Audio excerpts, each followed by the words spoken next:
दिल्ली सरकार की नई आबकारी नीति लागू होते ही शराब और बियर पर ऑफर की झड़ी लग गई थी। नई आबकारी पॉलिसी के चलते दिल्ली में कई शराब के स्टोर्स पर एक बोतल की खरीद पर दूसरी मुफ्त में मिल रही थी। दिल्ली में आम आदमी पार्टी की सरकार ने तर्क दिया था कि नई शराब नीति से 3500 करोड़ रुपए का फायदा होगा, लेकिन ये पॉलिसी अब सरकार के ही गले की हड्डी बन गई है।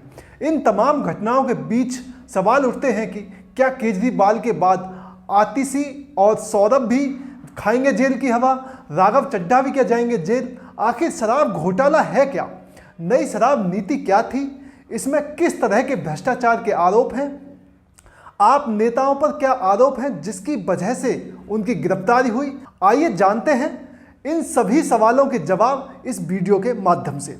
नमस्ते, मेरा नाम है अमित सोलंकी। दिल्ली की शराब नीति केस में अरविंद केजरीवाल को ईडी ने गिरफ्तार कर लिया। केजरीवाल को इस मामले में दिल्ली हाई कोर्ट में गिरफ्तारी से राहत न मिलने के बाद 21 मार्च को ईडी की टीम ने शाम 7 बजे सीएम हाउस पहुंची। करीब 2 घंटे की पूछताछ के बाद केजरीवाल को अरेस्ट किया गया। इस बीच शराब घोटाले मामले में सीएम अरविंद केजरीवाल को 15 अप्रैल तक के लिए तिहाड़ जेल भेज दिया गया है। इस केस में इससे पहले पूर्व डिप्टी सीएम मनीष सिसोदिया और आपके राज्यसभा सांसद संजय सिंह गिरफ्तार किए जा चुके हैं। संजय सिंह को 2 अप्रैल को जमानत पर रिहा किया गया है। आइए जानते हैं क्या दिल्ली की शराब नीति केस, जिसमें एक के बाद एक आप नेताओं पर ईडी और सीबीआई का शिकंजा कसता जा रहा है। सरकार के लिए शराब रेवेन्यू का एक बड़ा जरिया है। शराब पर टैक्स बढ़े या घटे, पीने वालों पर इसका फर्क नहीं पड़ता। इसलिए राज्य सरकारें भी अपने हिसाब से शराब पर टैक्स वसूलती हैं। दिल्ली की केजरीवाल सरकार भी रेवेन्यू बढ़ाने के लिए न्यू एक्साइज पॉलिसी लेकर आई थी। इससे सरकारी खजाना बढ़ाने का दावा किया गया था, लेकिन नई आबकारी नीति दिल्ली सरकार के लिए गले की फांस बन गई।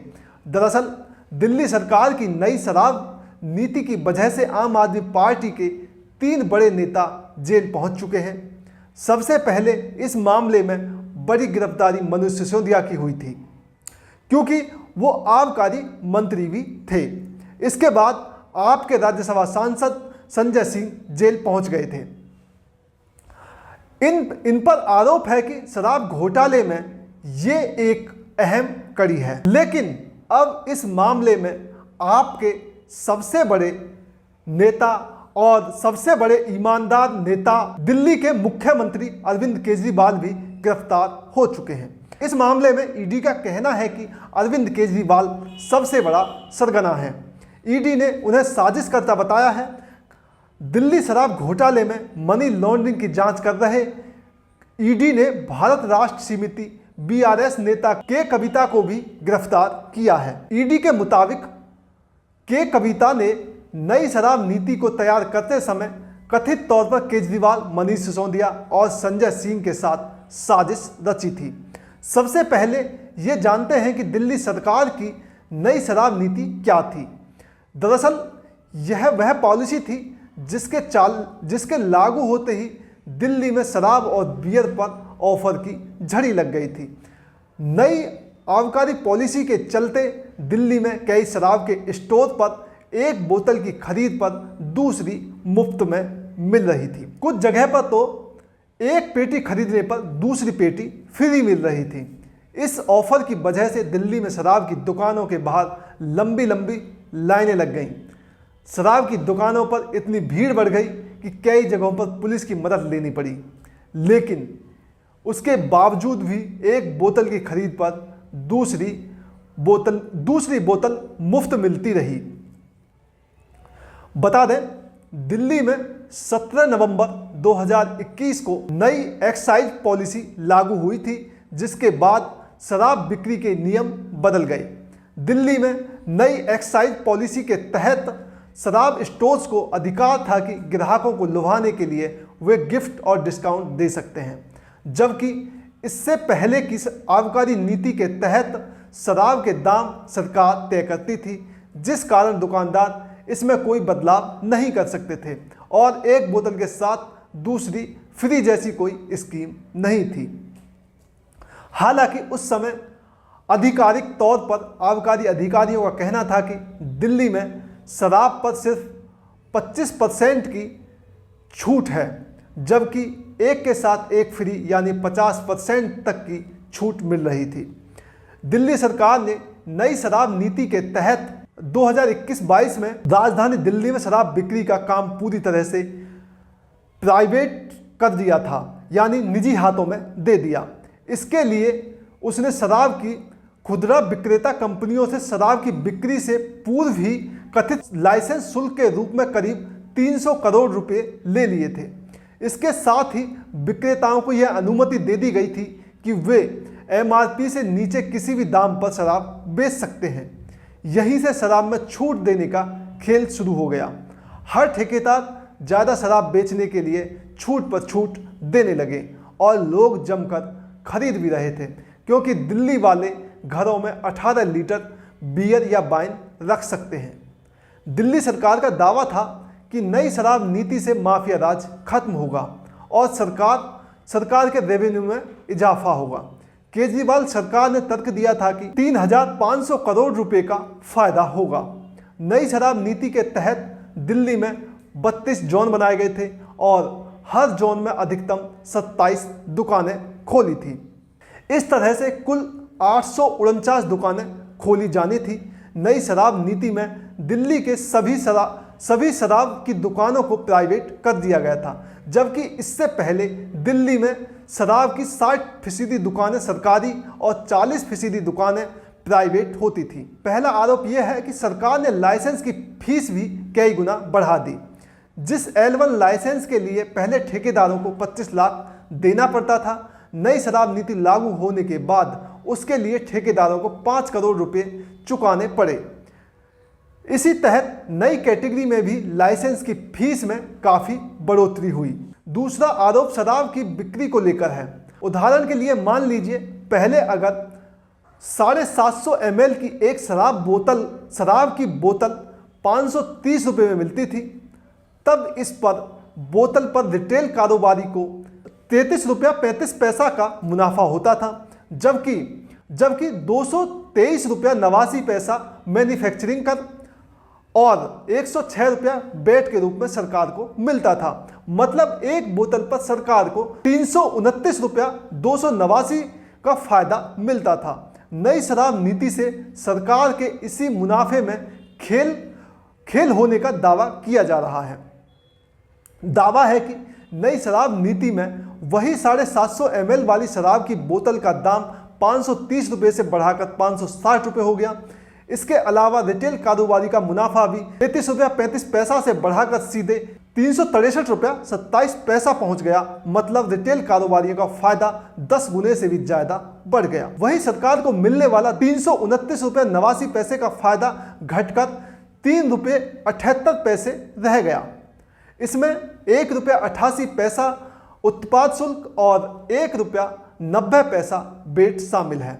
हालांकि नई आबकारी नीति के विवादों में घिरते ही दिल्ली सरकार ने 1 सितंबर 2022 से पुरानी एक्साइज पॉलिसी को फिर से लागू कर दिया, क्योंकि जुलाई 2022 में दिल्ली के LGB सक्सेना ने इस मामले में CBI जांच की मांग कर दी। इसके बाद दिल्ली सरकार ने नई शराब नीति को वापस ले लिया, जिसके तहत 500 सरकारी शराब की दुकानों पर ही शराब बेचने का फैसला लिया गया। शराब घोटाला का खुलासा 8 जुलाई 2022 को दिल्ली के तत्कालीन मुख्य सचिव नरेश कुमार की रिपोर्ट से हुआ था। मुख्य सचिव ने अपनी रिपोर्ट में मनीष सिसोदिया पर गलत तरीके से शराब नीति तैयार करने का आरोप लगाया था। आरोप लगा कि दिल्ली सरकार ने जानबूझकर बड़े शराब कारोबारियों का फायदा पहुंचाने के लिए लाइसेंस शुल्क बढ़ाया, जिससे छोटे ठेकेदारों की दुकानें बंद हो गई और बाजार में केवल बड़े शराब माफियाओं को लाइसेंस मिला।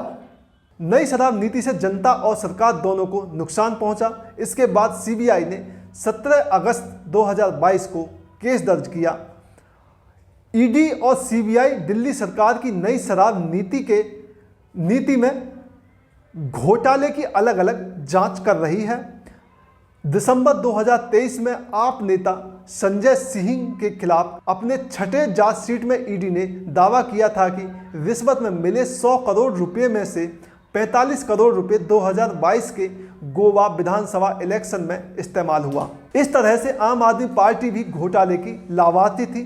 चार्जशीट में यह भी कहा गया कि अपराध की प्रक्रिया में आम आदमी पार्टी के कुछ नेता भी व्यक्तिगत तौर पर लाभार्थी थे। ईडी की माने तो इस खेल में मनीष सिसोदिया को 2 करोड़ 20 लाख रुपए रिश्वत में मिले, संजय सिंह को 2 करोड़ और विजय नायर को 1 करोड़ 50 लाख रुपए मिले। ईडी का आरोप है कि साउथ ग्रुप नामक एक शराब लॉबी ने गिरफ्तार व्यापारियों में से एक के माध्यम से आम आदमी पार्टी को रिश्वत में कम से कम 100 करोड़ रुपए का भुगतान किया है। यह पैसे साउथ ग्रुप ने विजय नायर, आम आदमी पार्टी के कम्युनिकेशन इंचार्ज हैं, को एडवांस में दिए। आरोप है कि विजय नायर आम आदमी पार्टी की तरफ से योजना और साजिश का प्रबंधन कर रहे थे और वो अरविंद केजरीवाल के बेहद करीबी हैं। शराब कारोबारी समीर महेंद्र के बयान के हवाले से ईडी का कहना है कि आबकारी नीति केजरीवाल के दिमाग की उपज थी। आरोप है कि विजय नायर ने फेस टाइम के जरिए केजरीवाल और महेंद्र की बात कराई थी। एजेंसी के मुताबिक केजरीवाल ने महेंद्र से वीडियो कॉल के जरिए बताया था कि नायर उनका आदमी है और वह उस पर भरोसा कर सकते हैं। शराब नीति घोटाले में संजय सिंह का नाम पहली बार दिसंबर 2022 में सामने आया था। तब ईडी ने आरोप पत्र में कारोबारी दिनेश अरोड़ा के बयान के हिस्से के रूप में आप नेता के नाम का उल्लेख किया था। एजेंसी ने दावा किया कि दिनेश अरोड़ा ने उन्हें बताया कि वह शुरू में संजय सिंह से मिले थे, जिनके जरिए वह बाद में एक रेस्तरां में एक पार्टी के दौरान मनीष सिसोदिया से मिले। आरोप पत्र में कहा गया कि संजय सिंह के कहने पर चुनावों के लिए पार्टी फंड इकट्ठा करने के लिए सिसोदिया को पैसे देने की व्यवस्था की थी। अरोड़ा के हवाले से शिकायत में यह भी कहा गया कि उन्होंने सिसोदिया से 5-6 बार बात की और संजय सिंह के साथ केजरीवाल से उनके आवास पर मुलाकात की। दिल्ली के पूर्व उप मुख्यमंत्री मनोज सिसोदिया की गिरफ्तारी भी इसी घोटाले में हुई है। सिसोदिया 26 फरवरी 2023 से सलाखों के पीछे हैं। पहले सीबीआई और बाद में ईडी ने उन्हें गिरफ्तार किया। सिसोदिया पर धारा 120 यानी आपराधिक साजिश रचने, धारा 477A धोखा देने की नियत से कृत्य करने और भ्रष्टाचार निरोधक कानून की धारा 7 के तहत गिरफ्तार किया गया है। ईडी ने आरोप लगाया कि साजिश निजी संस्था को थोक व्यापार देने और उसी से 6% रिश्वत प्राप्त करने के लिए 12% मार्जिन तय करने की थी। इसी मामले में मनीष सिसोदिया के साथ ही समीर महेंद्र, विजय नायर, पी शरद चंद्र रेड्डी, विनय बाबू, अभिषेक वैनपल्ली, अमित अरोड़ा और 11 कंपनियों सहित कुल 17 संस्थाओं को आरोपी बनाया। इसमें से सिसोदिया के अलावा विजय नायर, अमित अरोड़ा, दिनेश अरोड़ा जैसे करीब 15 से अधिक लोगों को गिरफ्तार कर चुकी है। इस मामले में एजेंसियां 80 से अधिक लोगों से पूछताछ कर चुकी हैं। इनमें दिल्ली के मुख्यमंत्री अरविंद केजरीवाल और बीआरएस नेता के कविता भी शामिल हैं। कविता तेलंगाना के मुख्यमंत्री के चंद्र राव की बेटी है। एक तरफ अरविंद केजरीवाल तिहाड़ जेल नंबर 2 में बंद हैं, वहीं दूसरी तरफ 2 अप्रैल 181 दिन बाद संजय सिंह जेल नंबर 5 से जमानत मिलने पर बाहर आ सकेंगे। शराब घोटाले के इस मामले में अब तक निचली अदालत में ट्रायल चलेगा। तब तक संजय सिंह बेल पर बाहर रहेंगे। उन्हें सिर्फ कोर्ट की सुनवाई के दौरान अदालत में पेश होना होगा। सुप्रीम कोर्ट में संजय सिंह की जमानत याचिका पर सुनवाई के दौरान ईडी ने आपत्ति नहीं जताई थी।